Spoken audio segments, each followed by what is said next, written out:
I've just been reading Alex Epstein's book, Fossil Future. And in that book, he details out, first of all, his belief that in the foreseeable future, that not only will we have to use fossil fuels, but we should use them. And he explains why, I would say, on ethical and practical grounds. But he also says something that struck me as very interesting, which is that the view that's being put forward to young people of the role of human beings on the planet in relationship to the environment is essentially predicated on an implicit religious metaphor. And I want to lay out the metaphor, and I want to lay out why I think his claim that it's a religious metaphor is technically correct.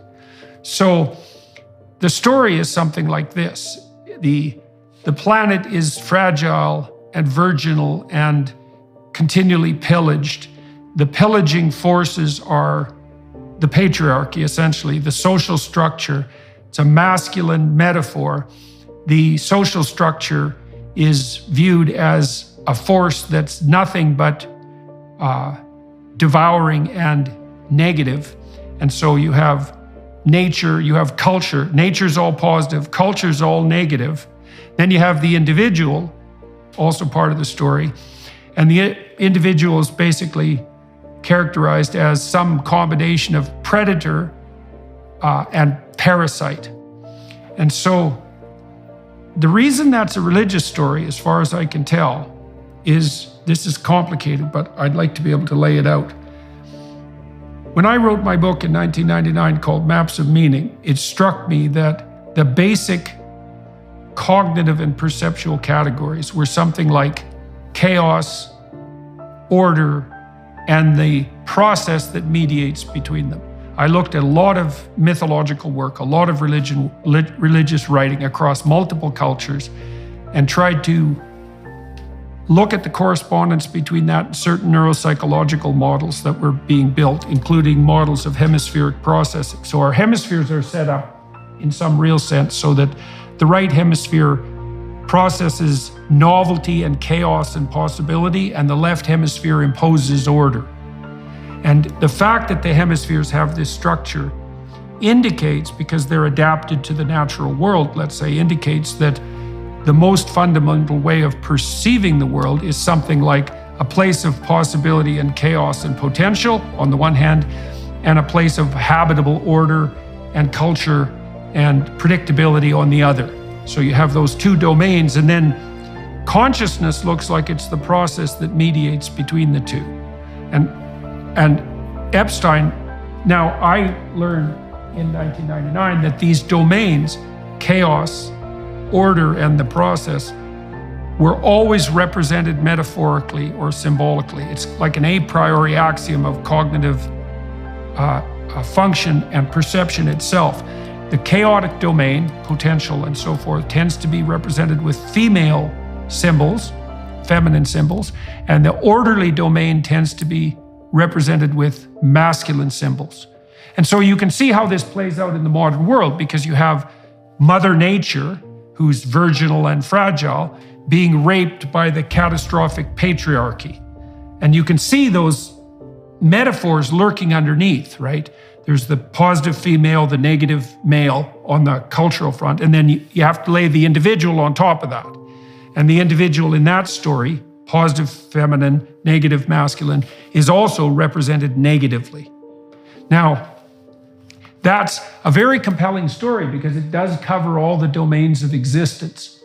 And there is a beautiful and plentiful and positive element of untrammeled nature, let's say, and there is a tyrannical and predatory aspect of culture, and the individual can be a destructive, parasitical, and predatory force, but that's only half the story, and that's the problem.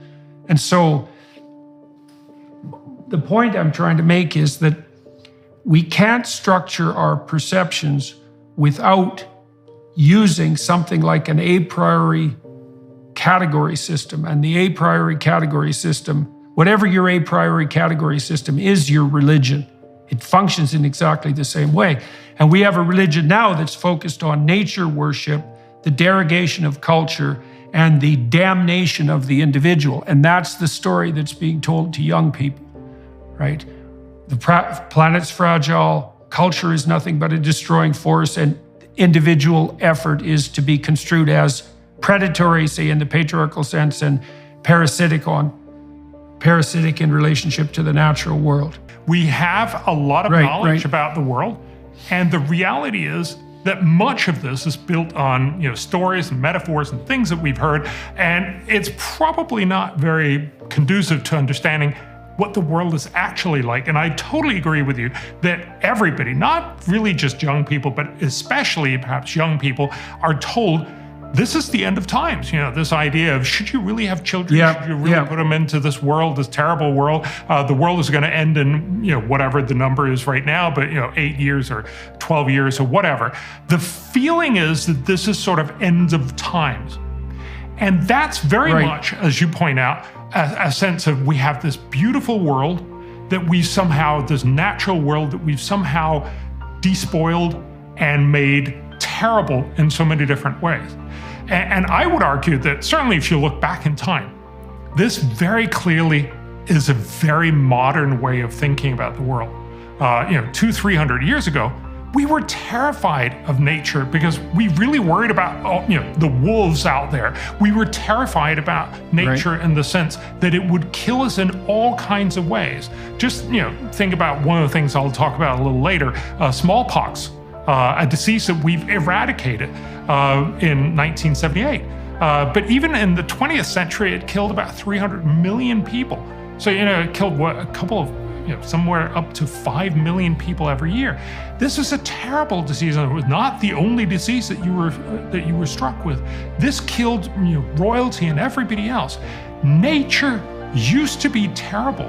What has happened is that we have actually found a way to live such that we can now say we like nature, we love nature, we want to set aside lots of nature. Remember, most of European nations, for instance, cut down most of their forest to build navies, to fight each other. But the fundamental point is, you get reforestation when you're rich, when you're well off, when you can actually deal with the issues. And so again, that tells you something that I think is incredibly important if we're actually going to have a good conversation. It is that you need to understand, overall, things are moving in the right direction, and that we're much better off, with just one statistic. If you look at the number of people that die from climate-related disasters, so these are the disasters that we hear about all the time, floods, droughts, storms, wildfires, extreme temperatures, those kinds of things. We have pretty good data for that. We certainly have good data for the last 100 years. How many people die every year? Well, it turns out that in the 1920s, about 500,000 people died each year from those disasters. That's a terrible outcome of the world. How many people die today? If you ask most young people, if you ask most people in the world, they'll probably think that number has gone up, and it's just worse and worse. Nothing could be further from the truth. Last year, so the last full year that we have, 2021, less than 7,000 people died. We've seen a decline of more than 99%. Why? It's got nothing to do with climate. It's not because climate has gotten better or indeed really worse. We can't really tell in most of these impacts. There's a few of them we can, but mostly we can't. What has changed is our ability to handle it. That's why we don't die from smallpox. That's why we can afford to actually make sure we have forests. That's why most rich nations are reforesting.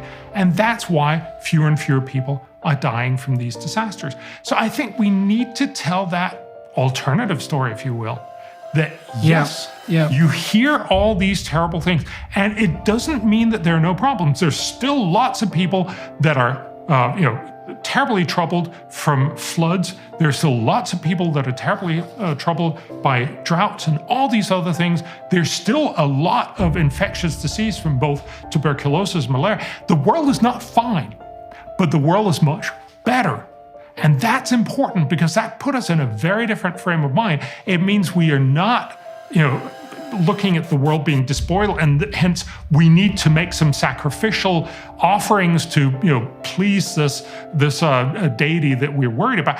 It's instead to say, look, we're actually dealing with this in the right direction. We're actually making things better, but we can do even more.